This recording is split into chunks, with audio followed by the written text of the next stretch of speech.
how can he slap? I've asked myself that many a time.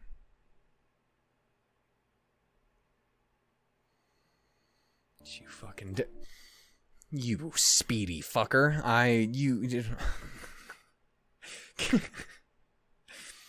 Can we all just take a moment to imagine if amongst the members of the Justice League there was no Flash? There was just some dude named the Speedy Fucker. I feel like that would... I feel like that's not nearly as merchandisable. I mean, I don't know how well it's worked out for Alucard. I don't know if he's managed to get, like, t-shirts made and shit. But I'm just saying, like, as soon as you throw fucker into the title, I feel like... I feel like your merchandising... I feel like your ability to make money, your monetization in general is just going to be in trouble. I don't know, though. Maybe you just got to get a really good publicist. PR person? Salesman. Hey, hi-ho, and howdy, everyone. My name is Shannon Sugar. Welcome yet again to another episode of stuff, but it's not an episode, but it's a song, but it's a thing in a video that I did with some stuff. RWBY, I like that. RWBY Volume 8 soundtrack. That's right. The Truth, featuring Casey Williams by Jeff Williams with lyrics. That's right, ladies and gentlemen. We've made it. It's time to talk about two songs that I've already heard. To be fair, I've not heard The Truth in this form. But it's 84 seconds. That would be preferable. It's 48 seconds long. As I understand it, it is basically just the song out of the episode, which is really sad. Because I was really fucking interested in this one. Because if you remember, during my Volume 8 soundtrack, or my boot. How can they remember something that hasn't happened yet? Remember that? I don't remember anything anymore. Anyway. If you remember from my Volume 8 reactions in general, except for the fact that I just remembered that video got blocked randomly.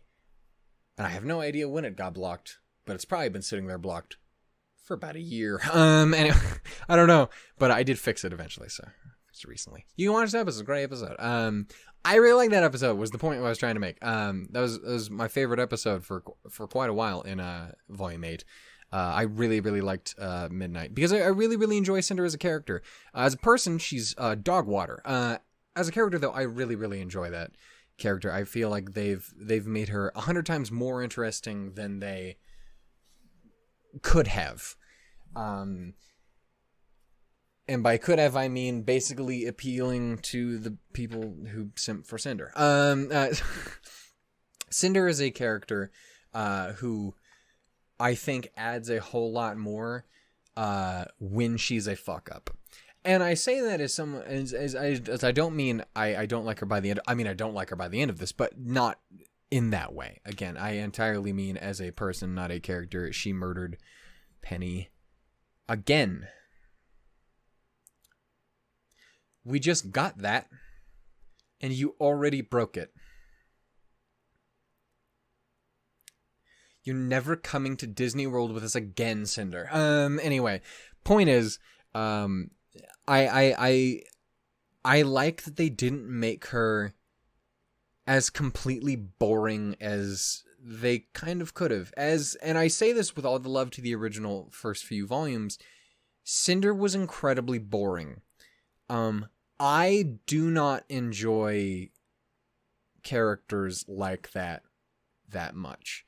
It's not that they don't have their place, it's not that they don't have value, but I am evil and sexy and yes, oh ho, haha, hee hee. That doesn't, like, that's... I like a hammy villain. Fucking Tyrion's great. I like smarm and sinister shit, but I don't know, for whatever reason, Cinder always felt really weak to me. And I don't mean physically. I mean, she can set me on fire. That's great. That's cool. Wonderful. Whoop-de-fucking-do. But, like, early Cinder never felt like a character to me. It felt like a trope. And in a lot of ways, that was on purpose. I mean, it's kind of a thing. She was set up to be the fake big bad. She is the most important villain of the series as far as I'm concerned. She is the main villain of the series as far as I'm concerned. And I highly expect, though, if it doesn't go that way, it doesn't go that way, I highly expect she's the final villain of the series. I almost think that's a certainty at this point. Though that's just me. Because if I was writing it, that's totally what I would do. And I think there's a lot of value in doing it that way. But again, what I mean is early Cinder is very much, ooh, I throw fire and talk with a voice and that. And that's fine for what it is, but it's extremely, it is the bare bones for villainy. Which is why when Volume 4 happens, and you realize she's just this fucking scared little girl, has no idea what she's doing, and she's putting on a front, she becomes 1,000 times more interesting. And then Volume 5 happens, and she gets it back, but now you know why she acts the way she does. You don't have the full context of the background as we know it now. You can make assumptions, because Cinderella, but you get that, oh, you're bullshitting through all of this. That's what you're doing. Again, I've talked about it before. I do not have the fucking mental capacities to put together a script and create a video essay. Like, I'm a fucking moron. I can't do that. You guys have seen my scripted videos before in the past, unless you haven't, in which case, thank Christ. I'm a human train wreck. I can't do that. It's not how my brain operates. I am a stream of consciousness individual, and I think it is my strength. And if anyone has told me anything, it's that's where I work best. When I'm doing this sort of thing, at the very least. I like acting and stuff like that, but when I'm talking, being able to just fucking talk is where I think I'm at my best. Even if I can't speak for fucking shit, I feel like this sounds arrogant, and I don't mean it as such, but I think my charisma carries me a long way. Not because I'm charismatic and wonderful and beautiful, but just because it's all I fucking have. I'm an idiot and a moron and a loser, so all I have is my ability to kind of talk fast and occasionally make you laugh. Like that's all I got. I get a little bit of charm, and that's it. Also, if you're not looking at me, that helps. But my point being, what was my fucking point? My point being, I've always talked about that. There are a couple things I would love to do videos on, and for me, one of them is the idea of performative evil, and in ways, performance in general. And I would use RWBY as the baseline for it. And I would still like to do this someday, so don't fucking steal my idea. I'll get there. I might have to wait till the show ends, but I'll get there. Maybe I should, because that would give me more time, because no doubt there'll be more of it, because Cinder isn't dead yet. Also, Cinder's not the only person who does this. But the idea of putting on a mask, a brave face, Adam did the same shit. And Raven is the other huge example of this, is pretending to be more of a badass than you are. For one reason or another, usually out of complete and utter fear. And Cinder is that. And she's 1,000 times more interesting because of it. Because she's not just sexy, angry, bad bitch. Because that's boring as fuck. What she is, oh, I have to pretend to be sexy, angry, bad bitch, or I'm fucked. Or at least that's what she thinks. She puts on an air of control and power. It's the whole reason she wants power in the first place, is so that she can't be bullied anymore. She spent her entire life getting kicked down, beaten up, and obviously stuff we'll talk about after this song, because it's what this whole episode was about. And this is a very aggressive version of it, even if it's as short as it is. It's very distinct, and it's very blatant and in your fucking face. They don't hide it at all in this fucking song. It is straight up Cinderella. But, you know, she spent her entire life getting kicked in the fucking teeth, you can only do that to someone for so long till they don't like it, till they stop letting you do it. And one of the ways people do that is by biting back. It's what Adam did. It's what, in ways, what Salem did. It's what Raven does. Like, it's again, it is putting on a braver face in order to, it is using power, it is using aggression, is using strength in the more not Yang-y sense of it, as I was saying previously. Again, power rather than strength. Using that as a defensive mechanism, because you're fucking scared. And it's why I think Cinder is so fucking interesting. It's why this episode was such a fucking interesting episode for me. And why anyone who writes it off is infuriating to me. Because yes, it is in a lot of ways things that you could more or less assume. But that doesn't mean it's not important. And also it adds a lot of importance to where it was located and how it fits into Salem and how it fits into Atlas and how it fits into stuff like that. I think it's a very valid and valuable episode, valuable story, valuable potentially song, and so on and so forth. But yeah, it's why I think that character gets 100 times more interesting as the show goes on. Volume 1, she's barely in it. It doesn't really count. Volume 2, okay, I kind of see what she is. She's just this. Volume 3, well, she's dangerous, but she's still just this. Volume 4, oh, she ain't shit. Okay, I see how it is. She's a scared little girl in a den of wolves. I see how it is. Volume 5, oh, she's kind of picking herself back up. She has to wear the spray face. She has to get control because she's lost it and she needs it back. Otherwise, she's that scared little girl and she can't afford to be that anymore. She has to beat RWBY, because if she can't beat RWBY, she gets beaten by a fucking child. She hasn't gained control. She is forever trying to chase that feeling of not being someone's punching bag anymore. And if you're stronger than everyone, you're not the punching bag, you're the thing punching. And while I do suspect there's levels of her enjoying her sadism to a point, because that sort of thing can happen. You torture someone with something, they can kind of develop an appreciation for that and use it against others. But for me, Cinder stands mostly as, this is a person who is terrified by what was done to her, and she is begging for a way out. And the only way she can think of to do it is to be strong and hurt others. And even if hurting others isn't the intention, it's what you get out of that. Again, hurting RWBY isn't just about hurting RWBY and getting back, though that is a part of it. It's about getting back her control. Again, the reason I think it's very important to talk about that kind of performative evil as a whole, and I think there's a lot of performance and wearing masks in general throughout the show. Again, Yang does this as well, and stuff like that. Though in a much more positive sense. And RWBY is a huge fucking example of it. RWBY is 99%, I'm okay. She is not okay.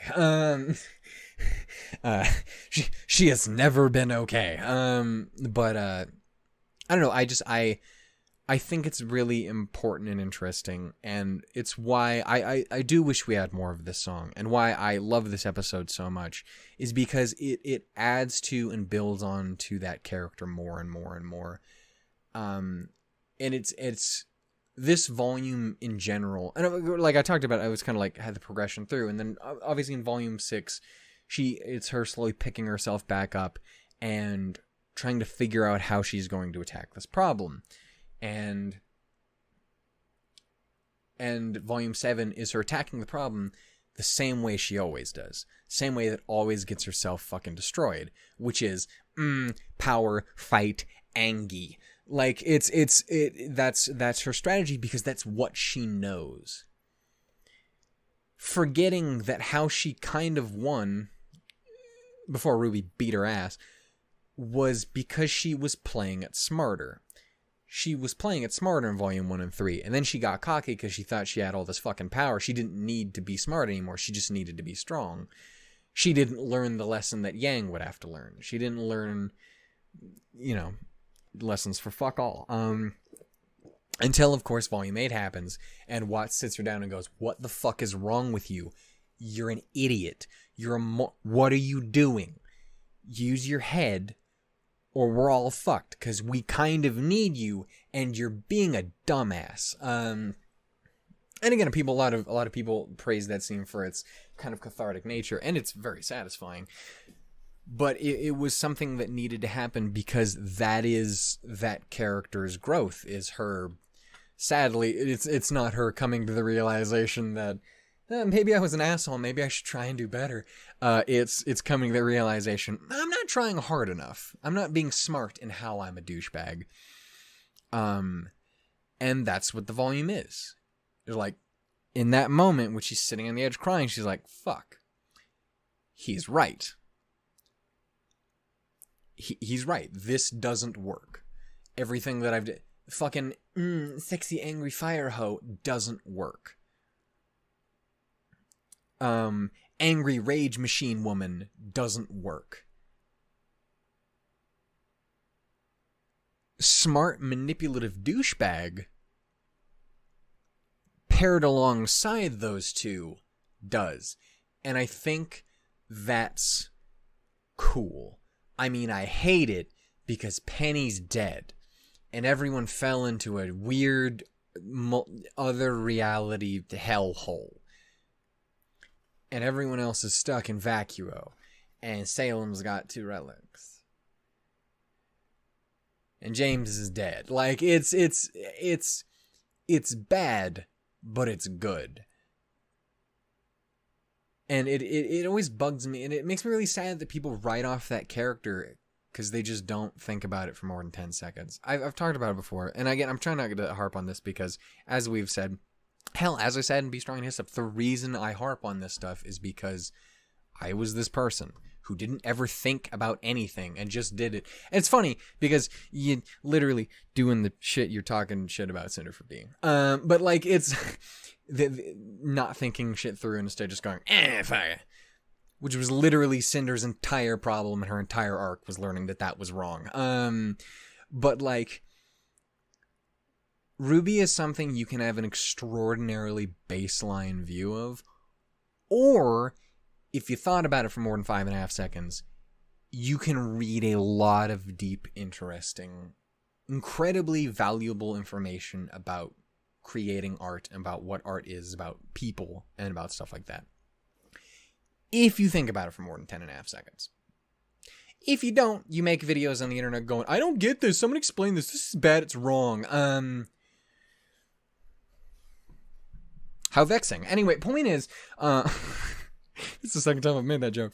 It infuriates me. Anyway, point is, my issue is, you can read really, really shallowly into it, or you can read really deeply into it. And if you read really shallowly into it and still enjoy it, then that's awesome. That's fine. If it still works for you as, get the magic Dragon Balls and go beat up the Angie lady, like, that's fine. That's cool. But that's not what it is. That's not what the show is. And that's fine. And as long as you're enjoying it, it's fine. If you negatively impact your experience and other people's experience, especially with it, because you viewed it so shallowly, that's on you. That's not on the show. And it happens with Cinder a lot. And it does sadden me because I think that's a very, very cool character who I despise, but I really enjoy that character. Especially as time goes on, she gets exponentially more interesting to me. And more I feel confident and delighted in my original assumptions of like, yeah, she's totally the fucking main villain. Always has been. Anyway, the whole reason I talked about this is because these two songs both fit in for Cinder. Obviously, one, again, is straight out of the show, and, we will talk about that again. But then there's the other one, which, again, wasn't made for RWBY at all. To the best of my knowledge, anyway. There was no intended connection any way, shape, or form. It was entirely an OK Goodnight song that happened, I don't know when. I'm not super familiar with OK Goodnight's work, though I do enjoy it. And I've listened to this song a bajillion goddamn times. Not this one, the other one. I've listened to this one half a bajillion, because I've watched the episode half a bajillion times. But, like... And so, like, and as with all the RWBY songs, they're not inherently canon or anything like that. But it's a song like Awake that is especially distanced. That being said, I love RWBY. I love talking about RWBY. I like the songs in RWBY. I like talking about how the songs in RWBY fit for what they are, even if they are not inherently intended or whatever. You can still find meaning in the meaningless. It's one of the beautiful things about life. You can do it with all sorts of shit. Just hopefully you do it for good reasons. So we're going to play with the experiment of, we're going to play with Awake as though it were a RWBY song. You know? Also, just want to listen to the song again. I might only listen to it once, though, because, again, I have listened to it about 415,000 goddamn times. Anyway. My main point is, I think Cinder's a very cool character, as much as I do despise her very existence, because she's mean and hurts my feelings.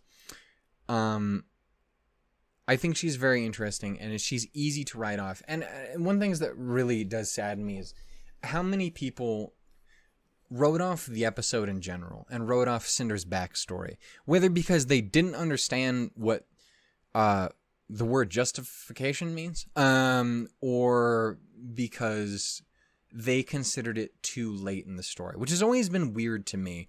It's always been very strange. Criticism in general can often be very difficult for me because, number one, I don't like objectivity in art. I think it is inherently a shitty thing when it comes to art. But more when I talk about it is, for me, I view it as you have to be careful when talking about how you view a story that takes place over like multiple seasons. Like a show, some people will write off moments because they happened in their mind too late or whatever the hell. And for me, that seems really weird because I view the story as a whole rather than broken up into pieces. And that's just how I view it, and not everyone's going to take it that way. But for me, the show isn't over. So it's not too late. It is never too late to tell a piece of a story that isn't over yet. That's just not how that works for me. For me, it doesn't make sense to put Cinder's story anywhere else in RWBY. It doesn't. For me, it doesn't make sense. It doesn't fit in the first two volumes. It doesn't fit in volume 3. Like volume 4 and 5, there's way too much focus on Cinder being other things that doesn't make sense to fit. Like it doesn't fit anywhere else in the story for me. Especially not with the importance it has in relation to the stuff we're dealing with currently and how Salem, what Salem represents to her and shit like that. Like, obviously you can't do it in the first part because Salem doesn't fucking exist for us in our minds at that point. Like, we've heard her talk technically as the narrator, and that's it. Like, that character doesn't exist, doesn't make any sense.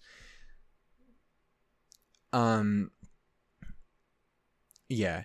But also just for me as, like, saying that, like, it doesn't work for this point is the equivalent for me of being like, hey, you know a mystery book? Well, you should actually give away the mystery in the first two, like, chapter 1 of the book, and then expect the entire rest of the book to hold up. Like, you don't, like, you unveil information as you go. Like, I view RWBY as a book and chapters. Yeah, you're not supposed to have all the information in chapter 2, because why the fuck would you read the rest of the book? What even would the rest of the book be? So, like, I don't know. Just for me, it doesn't make any sense, and I don't think it holds up at all. And I'm sure you can make arguments of like, well, we're talking about self-contained and I don't give a fuck. Just like that doesn't work for me. But point is, I really like it. It's a very good episode. I like this character. Fuck this character. Anyway. Anyway, my point is, I've talked way too goddamn long, but apparently I don't know how much I'm going to be able to talk post this. But the main thing is I wanted to talk about is just I enjoy this character and I find parts about them interesting because I mean this episode where these come from was very Cinder heavy and worth talking about, I think. We're gonna quickly listen to the truth again. It's very, very short, so there's only so much we're gonna be able to talk about with it, but. Maybe not anything because I just fucking talked for 20 minutes basically about it and about Cinder as a character. Obviously, I didn't talk too much about Cinder's actual backstory itself because I don't think I really need to, because you can sum it up for the most part as, yeah, she was the scared little girl who got hurt when she was younger really badly, physically and mentally and emotionally, and the rest of her life is trying to play catch up, trying to get control over that. Because this is what happens when you do to a kid, when you destroy a fucking child, is they don't generally grow up amazingly. I am astonishingly lucky to turn out as well as I did considering what happened to me when I was younger. Like, it's a fucking miracle. Yeah, like, it's one of those things. Like, I literally grew up in a household that adopted 3 kids that went through worse shit than Cinder did. Horrific nightmare shit that you would see out of a fucking horror movie. Not a joke. Not a little a joke. What happened to them was horrific. And yep, they all turned out completely and utterly broken and fucked up. And it's awful. One of them should absolutely be in prison if they're not currently right now. One of them is extremely concerning and dangerous and I don't ever want to see again so long as they live. And the other one is incredibly mentally damaged. And the nicest person you'll ever meet.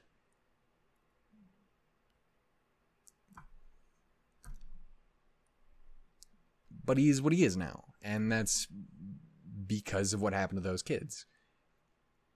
And that fucked my life up too. And, like, yeah, again, it is not a justification for that character, which, again, some people read that as, but it's not. It's an explanation. And it's important because it's a warning sign not to do that shit. It's a warning sign to do the right thing, to be better. It is a warning that they're pretty unpleasant people in the universe. And, yeah, there are reasons behind everyone being who they are. And it sucks. Again, I would love to have an alternate universe where Cinder grows up and she ends up in she does end up in an academy and doesn't turn into the Cinder that we know. Because she could have been insanely fucking cool. Again, it is funny that, like, if you could have just got these fucking kids into a Huntsman Academy sooner. Same thing with Neo. Like, if you just gotten that fucking girl into a Huntsman Academy instead of whatever the fuck was going on with that goddamn school, like, probably would have been about a lot. I wouldn't have so much goddamn trouble with these characters. Wouldn't have so many goddamn attempted murders and shit, and then successful murders sometimes. But I don't know. It's just, it's rough. I like the character a lot, and I again, personal reasons, having that in my family and stuff, and I don't know. I'm not going to have anything to say after these songs, but we're going to go ahead and listen to them anyway, because I do enjoy them. We're going to quickly listen to The Truth, very quickly. Again, I'm very sad that it's so short, because I would have killed for like a 5-6 minute version of this song, but it is what it is. Listen, I remember back in the days of Volume 4 when Jeff was literally... I'm pretty sure this is how it went. Jeff was like, hey, I don't know if we're going to actually have a longer version of This Life Is Mine. And we did. All I'm saying is if we have to choose between The Truth or This Life Is Mine getting a full entire version, I'm picking This Life Is Mine. I'm just saying if you got to choose one, I'm glad we got what we got. Anyway, we're going to do The Truth in 3, 2, 1, go.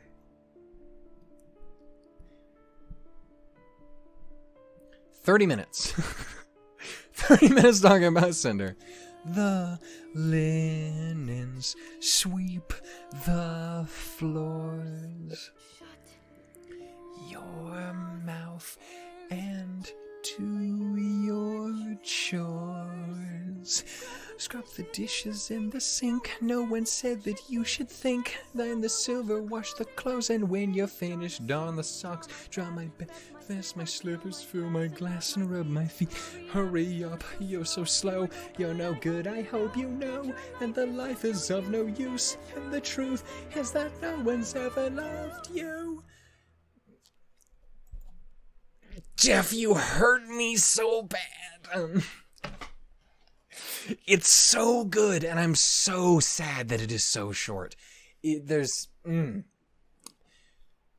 Just saying, if there's ever a song that you guys need to take a second crack at and be like, hey, we got room on the soundtrack to throw in some random song, The Truth Part 2. Fuck yes, give it to me, Daddy.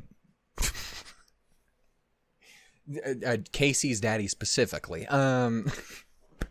My point is, God, as soon as I started listening to it, I'm like, it's so good. I've heard that song so many times. I've sung it so many. It's so good. And for me, again, I am a huge RWBY lore fucking whore. I don't ever use that word. It's such an unpleasant word, but appropriate for this current situation. I'm such a RWBY lore freak. Like, it's RWBY and Pokemon. Like, that's my shit. Like, you want, I will tell you anything and everything there is to know. And again, RWBY for me is an utter love letter to storytelling, past, present, and future. Like, that is what it is, to me at its core. Aside from, obviously, its characters, the show itself is that. Monty constantly talked about, like, I've watched that fucking tribute to Monty so many times. Shattered to a million pieces every time, of course. There's 2 lines in there in particular that fucking destroy me. And it's the 2 lines where he's like, it's never enough time, and I'm gonna cry already. There's never enough time, and, like, I can't wait to do what's next. But, like, in that video even, he specifically talks about, like, hey, you want to know how to, like, create and stuff, watch things, absorb things, enjoy media and art and stuff like that. Take it in. That's what RWBY is. It is a love letter to storytelling. It's why all of the fucking characters are named after and are allusions to classical fairy tales and stories and fucking nursery rhymes and shit like that. The reason they are that is because these are the things that Monty fell in love with, and they helped form a passion and love for creation and art. And that stuff, like, the show doesn't exist without it. And I don't mean, like, if they couldn't pull from this and this and this. I mean, like, the love of creation and art comes from absorbing creation and art and stuff like that. And the love for creating things. That's what the show is. It's why it pulls from all these things. It's why it takes all those things and plays with them. None of the characters are just blah, but this. Like, none of them are just, that's just Cinderella. Cinder is not just Cinderella. Cinder is Cinderella if things didn't go right. Cinder is Cinderella if the last slipper didn't fit. Cinder is Cinderella if the prince came a little too fucking late. RWBY isn't just fucking Red Riding Hood. Weiss isn't just Snow White. Like, there's important references to these characters and what they mean, but they build upon them.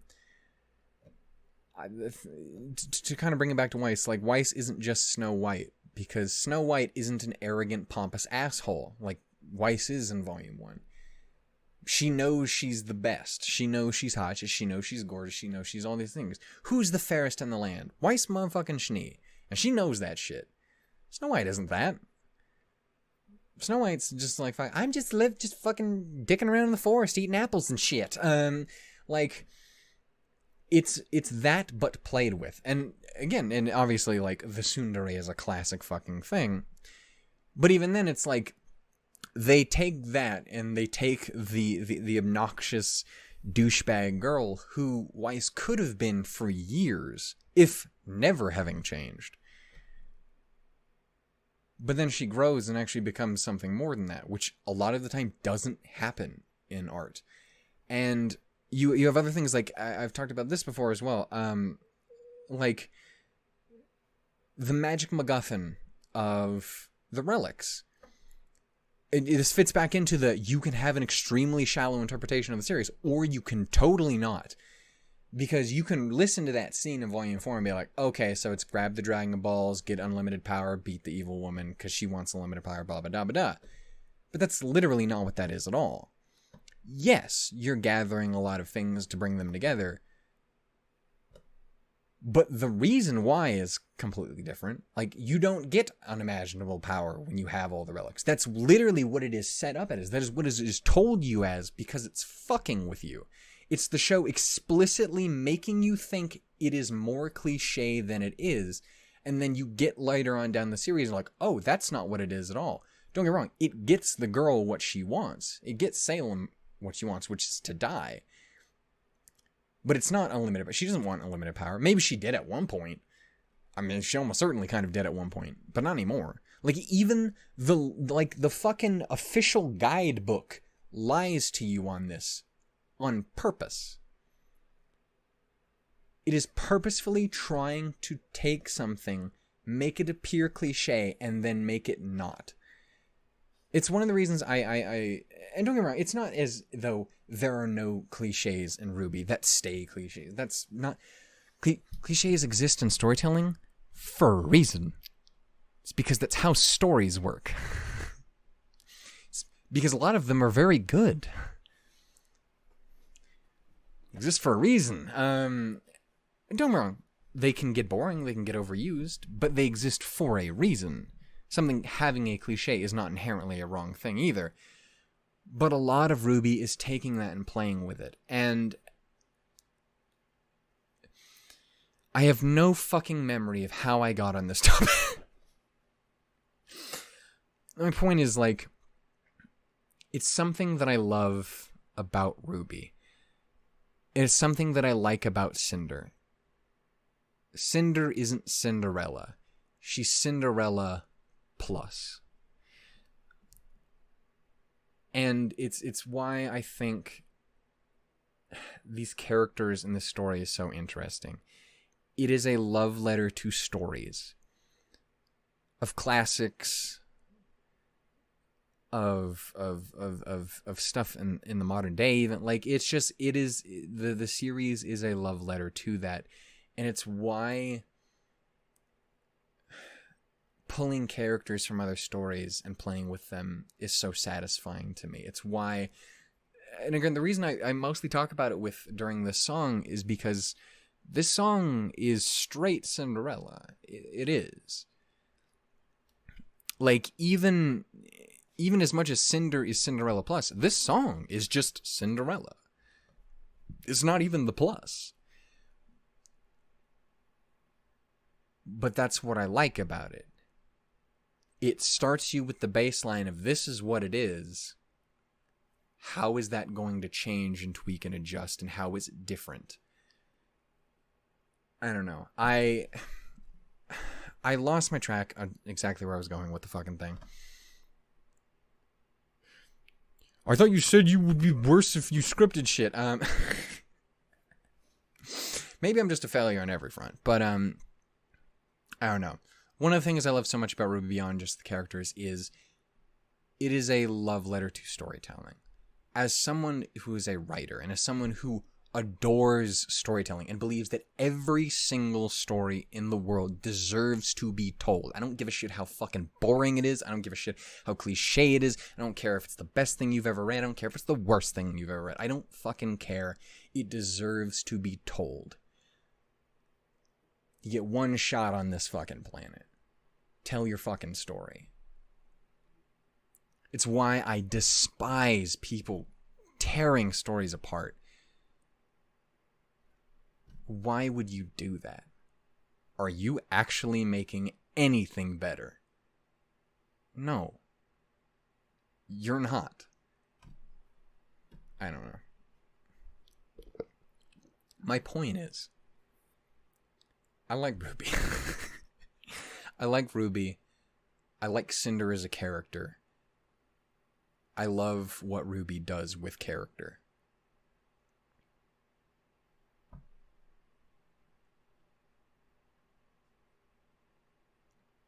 Weiss is hot. Anyway, we're gonna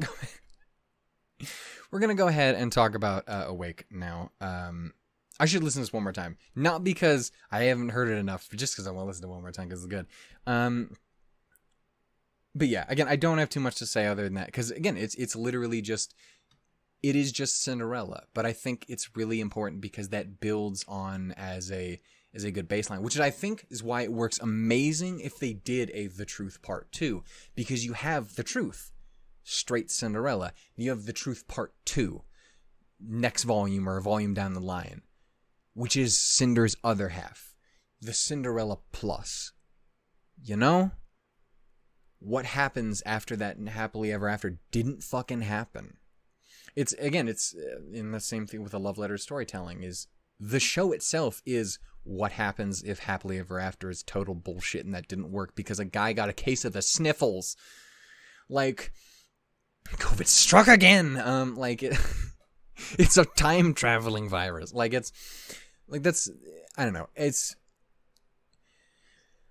I like this because it gives me a chance to talk about these things that I like about RWBY for the 415th time. But I don't know. It's interesting to me. So just saying, Casey, Jeff, hit me up. I'll write the fucking thing. I can't write music, but I'll do it. Let's do it. And again, thank you for Be Strong and Hit Stuff. It's a very beautiful song. It makes me very happy. Anyway, let's listen to it one more time. Just for the sake of the jams. I'm all over the fucking place. You've all stopped watching years ago. 3, 2, 1, go. But, yeah. I love RWBY's love for storytelling. And I think stuff like this episode and this song helps to build on that a lot.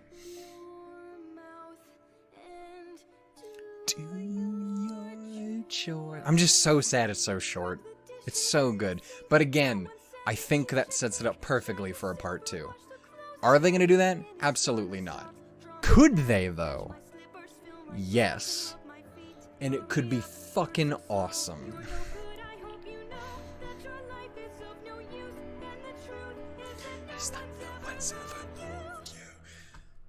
And the stuff breaks. I've listened to that fucking song so many times, dude. Which makes me feel that I'm sad that I did, because if I had known that was going to be the whole song, I would have listened to it exclusively when I watched the episode and not just listened to it on repeat. But also I wouldn't have, because it's a jam. Anyway, there is that. As you can see, this already has it as I've watched this, because I have watched it. You visit this dick. How about that? What do you feel about that, huh? Okay. And lastly, I don't know how much I'll have to say about this because I ended up talking way more than I thought I was going to about stuff, and I talked about it mostly in the beginning of the video. But we're going to go ahead and cover Awake as well.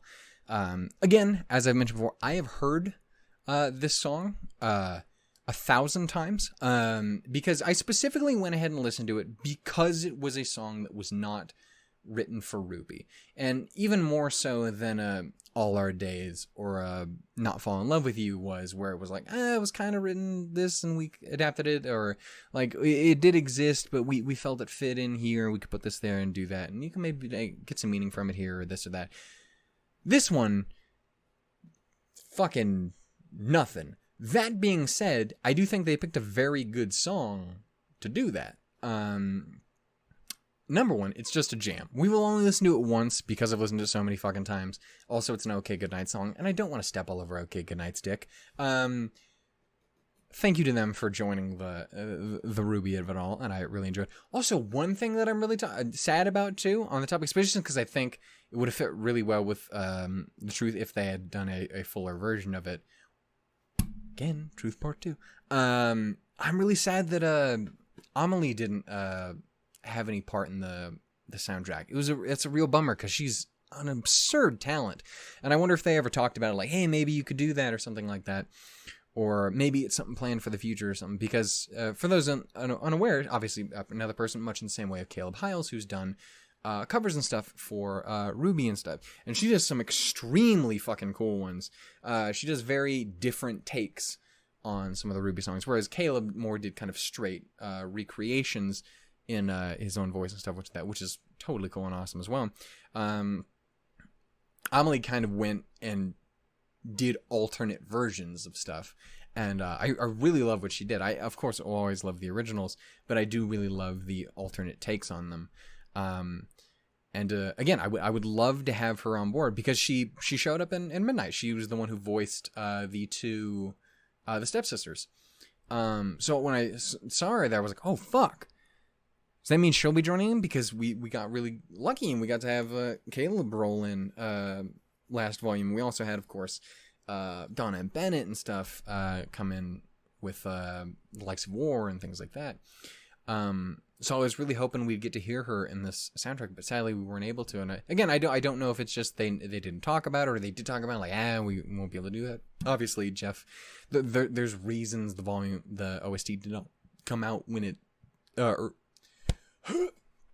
earlier in the year. Number one, it's 2020 and 2021, like, you know, it's like shit. But you had stuff like that, but also I as I understand it, they experienced some kind of difficulties this year on their own, and like I totally understand that. And it's the same reason why I have absolutely no fucking, while I am sad about The Truth, I'm not mad about it. Like, I have no right to be mad or shitty about anything that these fucking talented, wonderful people do.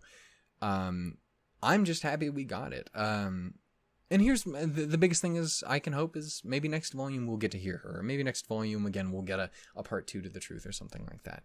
That sort of stuff is enough for me, you know? I'm here to enjoy the fucking ride. It's my favorite show. I'm gonna dig it. Because I dig RWBY. It's like people... this is the last time I'll talk about people bitching about shit. But it's like, same thing with Pokemon. Like, oh, people will just buy anything Pokemon because it's Pokemon. And I'm like, yes. Because we like Pokemon. That's why we buy. It's not because it's some sort of fucked up loyalty. It's because we enjoy the thing that they give us. It's not bad.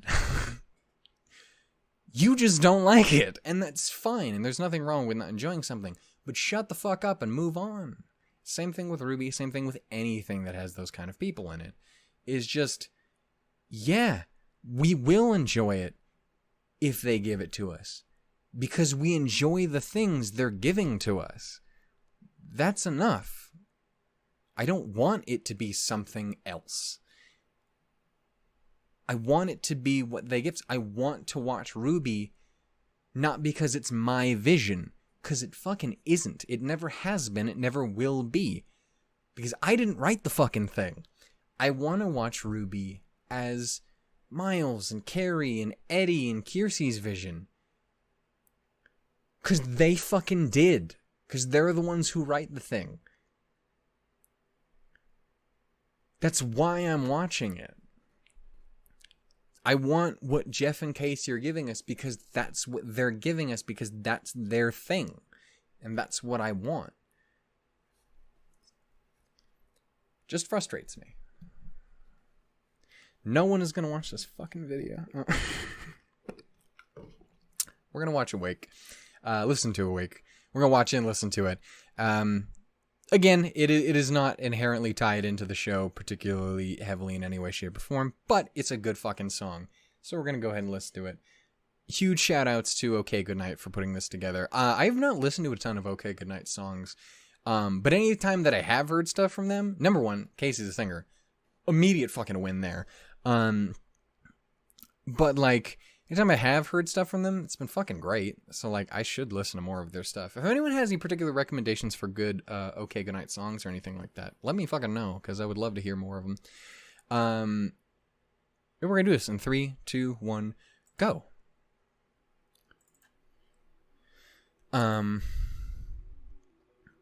yeah, again, it's not a song that is anytime. Fucking internet. It is not a song that is inherently tied into the show, but I do think you can read aspects into it. I do think there are parts of it that I think fit for Cinder well, very specifically with Cinder's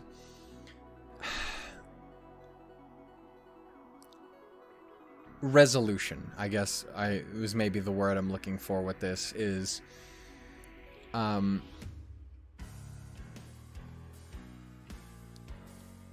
of works as Cinder's fight song in a way. Her destroying her original view of herself. Again, very much the I don't think it's necessarily in this instance how I'm describing it to say illusion, but I do kind of mean that. I just don't mean it in a shitty way. Her illusion of control and power and her overcoming of who she was in the past. Again, kind of fitting back into Be Strong and Hit Stuff, though in a unpleasant way, because Cinder's a terrible person. I think it kind of works as her anthem for her change. You know, if it's like what I was saying with how I changed, only if it was in reverse. I don't know. I think it does fit as that for kind of a good way. I think for a song that has nothing to do with RWBY, they picked a song that fits for that moment very well.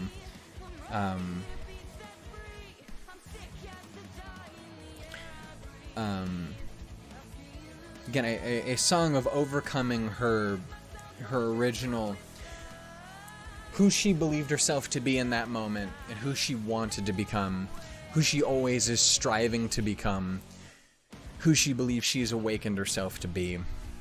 Stuff like that. I think it works for that well. Also, again, it's just a fucking bop.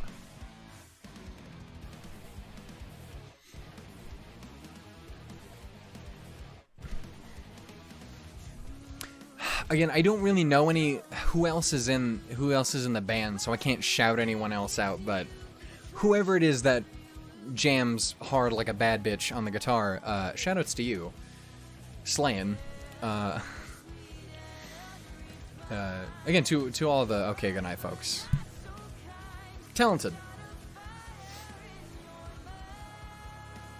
I do love the again, the constant reference to fire and stuff also I think fits very well.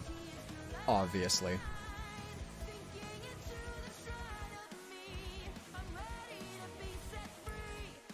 I'm sick as the dying, the air I breathe.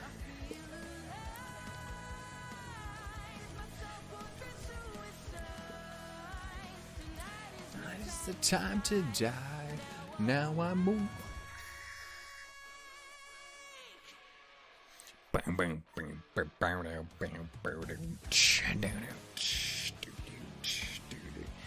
Oh, poor Rhodes.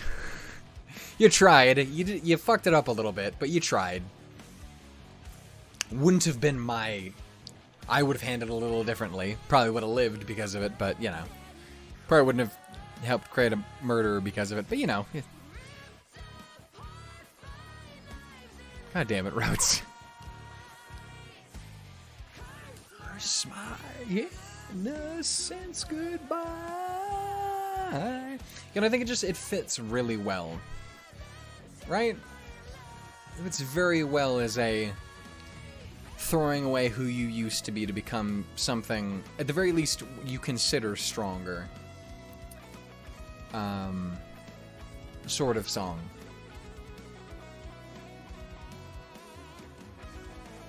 It's a very Cinder, non-Cinder song. As I described it to the man's Jefferson in the Discord. Different Jeff. Look inside the darkness, my tears collide, sinking into the shrine of me. My heart takes of the century. I'm sick as the dying, the air I breathe.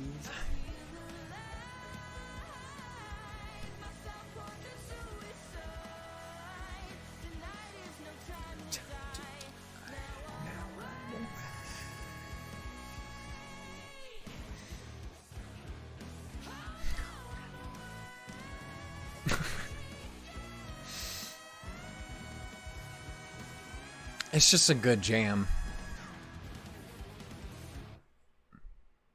It's just a good jam. Yeah, man. Again, I only listen to it once, just because, you know, I'm running out of things to say. Still somehow managed to talk for an hour about these, even if most of it was done beforehand and shit like that, but... Again, and I know more of it was more about Cinder kind of as a character as a whole and what I feel about her and shit about RWBY and bitching about people who bitch about RWBY, but, you know, apologies. I hate doing that, but I do it all the fucking time. Again, as I talked about in Be Strong and Hit Stuff, the reason I do that is because I used to be that person, so it extraordinarily fucking triggers the shit out of me, because, like, I had to listen to me be that person. And I know why I was that person, too. There was no good fucking reason for me to be that person. But I'm not that way now. And I'm an infinitely happier person for not being that now. So I try to push people towards, be the fucking person. Trust me, you'll love life a lot more, dude. I swear to, I promise you, you will enjoy your existence on this earth a lot more. But it's just me. My main points were, I am sad the truth is as short as it is, because it is so fucking good. And I sincerely hope they consider giving us a part 2. If they haven't already considered it, just... And obviously, that's a lot of work to put that together. But I'm just saying, if you did, I would explode in multiple different ways. It just... You're welcome for that mental image, Jeff Williams. Thank fuck they don't watch these videos. Anyway, point is, I enjoyed it. Awake is a really fun jam. I love the show. I love these characters. And I'm glad I got to talk about them a little bit. Thank you for putting up with my whining. And, you know, I hope anything that, even if it was obnoxious, that there are points in there where you're like, well, I get what he's going for, and shit like that. And maybe it helps you see a little bit more in the series like I do. Or maybe it doesn't, and that's fine, as long as you're cool about it. That's my big thing, dude. There's nothing wrong with not even enjoying the series. I don't care if you hate the fucking thing. Just let other people like it, you know? Anyway, I'm going to go ahead and end it there, and I will catch you all in the last video we will be doing for the Volume 8 soundtrack, because, again, I do not intend to do the Touch the Sky remix, though I will listen to it, of course. But, yeah, it's time to talk about a friend and cry my ass off and hear it finally, because I haven't... And I'm getting fucking antsy, dude. But yeah, I'm gonna go ahead and end it, and I will catch you all in the final video. We will talk about Friend, and we will officially close the book on RWBY Volume 8. And hopefully, just around the corner, we shall hear Volume 9, Cresting the Hill. Because we're late. We're late. Very, very important date. Get it? Because... Okay. I really wanted to make a theory video recently, because I was just randomly, like, I don't know if I was watching a reaction to Volume 5 or something like that, but it was a theory based on a theory based on a theory. I'm just saying, if the island otherworld does end up being the afterlife or a way to get to the afterlife, and we do see returning characters again, and it is based on Wonderland, as we've established, Lionheart is the fucking White Rabbit because of his pocket watch.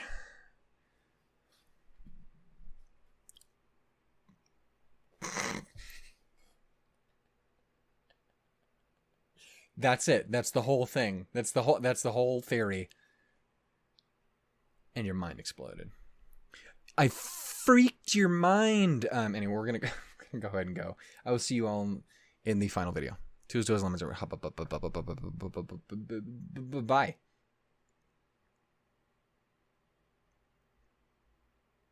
Cinder's a cool character, but fuck that character. God damn, she's the worst, but I like her.